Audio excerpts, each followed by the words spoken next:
ഈ കേരള മഹായുദ്ധത്തിൽ ശ്രദ്ധേയമായ മുന്നേറ്റം നടത്തിയത് BJP ആണ്. കേരളത്തിൽ ചരിത്ര വിജയമാണ് BJP സ്വന്തമാക്കിയിരിക്കുന്നത്. നേമത്തും കഴക്കൂട്ടത്തും ചാത്തന്നൂരിലും താമര വിരിഞ്ഞിരിക്കുന്നു. നേമത്ത് BJP സംസ്ഥാന അധ്യക്ഷൻ രാജീവ് ചന്ദ്രശേഖർ വിജയിച്ചപ്പോൾ ഫോട്ടോ ഫിനിഷിൽ കഴക്കൂട്ടത്ത് V മുരളീധരനും ചാത്തന്നൂരിൽ 4000-ലേറെ ഭൂരിപക്ഷത്തിന് BB ഗോപകുമാറും അട്ടിമറി വിജയം നേടി. എന്നാൽ 42 സീറ്റുകളിൽ മത്സരിച്ച BDJS-ഉം 2020-യും സംപൂജ്യരായി.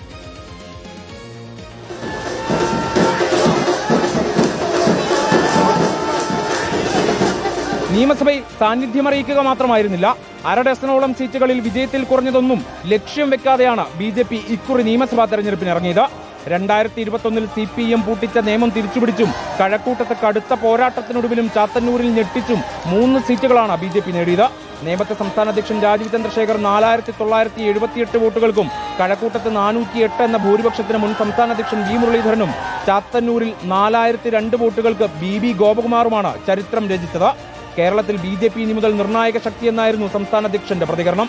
ജനങ്ങൾക്ക് അവസരം തന്നു, അത് സന്തോഷമുണ്ട്. അവരെ സേവിക്കാൻ ഞാൻ ഇന്നു മുതൽ നേമത്തിന് ജനങ്ങളുടെ പ്രധാന സേവകനായി മാറും. BJPയെ ജനങ്ങൾ അംഗീകരിച്ചതിന്റെ തെളിവാണ് വിജയമെന്ന് മുരളീധരനും ഗോപകുമാറും. മാറാത്തത് ചാത്തന്നൂരിൽ മാറി. 10 വർഷം കാത്തിരിക്കേണ്ടി വന്നു. 3388 നിന്നാണ് തുടക്കം. 2011-ൽ 33,000, 42,000, ഇപ്പോൾ അതിനേക്കാൾ വലിയ വിജയത്തിലേക്ക് മാറി. പാലക്കാട് BJP മുന്നേറ്റം നടത്തിയെങ്കിലും അവസാന റൗണ്ടുകളിലാണ് പിന്നിൽ പോയത്. മഞ്ചേശ്വരത്ത് പ്രതീക്ഷിച്ച മുന്നേറ്റമുണ്ടാക്കാൻ BJPക്കായില്ല. എന്നാൽ ആറ്റിങ്ങലിൽ P സുധീർ 2ാം സ്ഥാനം നിലനിർത്തി. ക്രിസ്ത്യൻ ബെൽറ്റുകളിൽ മുന്നേറ്റം പ്രതീക്ഷിച്ചെങ്കിലും പിന്നോക്കം പോയി. തെരഞ്ഞെടുപ്പിന്റെ അവസാന റൗണ്ടിൽ മുന്നണിയിലേക്ക് എത്തിയ 2020 മത്സരിച്ച 19 സീറ്റുകളിലും 3ാം സ്ഥാനത്തേക്ക് പോയി. BDJS-ഉം പ്രതീക്ഷക്കൊത്തുയർന്നില്ല. കേരളത്തിലുടനീളം അലയടിച്ച ഭരണവിരുദ്ധ വികാരം UDF-ന് മാത്രമല്ല തങ്ങൾക്കും ഗുണം ചെയ്തിട്ടുണ്ട് എന്ന വിലയിരുത്തലിൽ തന്നെയാണ് BJP എത്തിച്ചേർന്നിരിക്കുന്നത്. അതുകൊണ്ട് തന്നെയാണ് CPM-ഉമായി നേരിട്ട് പോരാട്ടം നയിക്കുന്ന 3 മണ്ഡലങ്ങളിൽ വിജയം നേടാനായതെന്നും BJP വിലയിരുത്തുന്നു.